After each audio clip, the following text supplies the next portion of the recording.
Now I want to take two parables. Matthew chapter 13. Have you ever pondered on this chapter? It's the chapter of the 7 parables. It's a rich and exciting chapter, but I want to take two of the shortest. One is 1 verse, and the other is 2 verses. In verse 44, my Bible heads this, the parable of the hidden treasure. Jesus is speaking.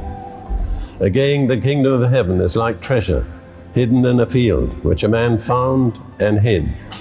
And for joy over it, he goes and sells all that he has and buys that field.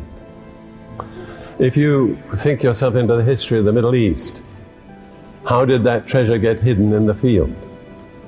Well, probably there was an invading army that came at some time, and a man was afraid of losing his possessions.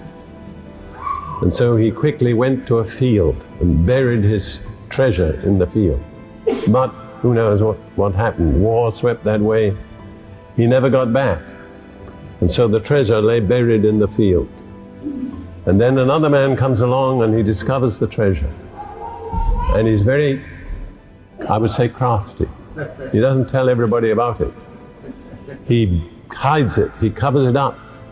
And he goes and buys the field as though it were just an ordinary field. Maybe he pays a little excessive price. People marvel, why would he buy that field? There's nothing in that field. It's not worth what he paid for it. But once he's owned the field, he digs up the treasure, you see. And then people understand why he bought the field. And I want to say that man is Jesus. I know there are different ways of interpreting parables, but I want to interpret it this way. That man is Jesus. The field, the parables tell us, is the world. Jesus died for the whole world. He paid the price for the whole world. But it isn't the world he wants.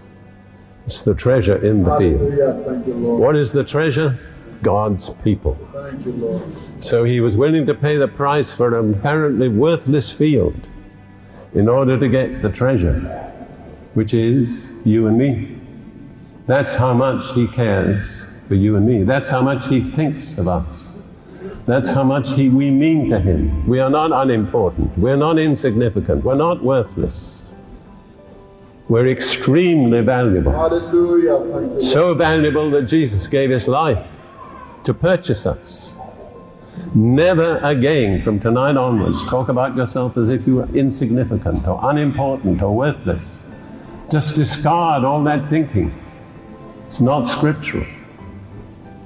I'm not telling you to be proud, but I'm telling you to realize your true value. Because you gain nothing by this attitude of poor me, I don't amount to much, I'm just a little something or other. That's not pleasing to God. You're a son or a daughter of God. God has no second-class children. You are important. Yes, amen. You are very, very valuable. You're special. Begin to understand that here tonight. Drop that cringing attitude. Drop that sense of worthlessness. You don't have to apologize for being you. It's you that God wanted. Hallelujah. He wanted you the way you are, but he won't leave you that way. You're not glorifying God by being so humble, because it's not humility. That's right. It's unbelief. That's right. You are a child of God tonight if you've received Jesus by faith. You're part of the treasure. I think the ministry of the gospel is digging the treasure out. If Jesus bought the field, he leaves it to us to dig the treasure out. And when treasure has been under the earth for a long while, it's often corrupted and tarnished. And then that part of the ministry too is to polish it up and clean it up. I think that's the ministry that God has given me. To polish up the treasure that's been so long under the ground. God has given me a sense of the value of God's people.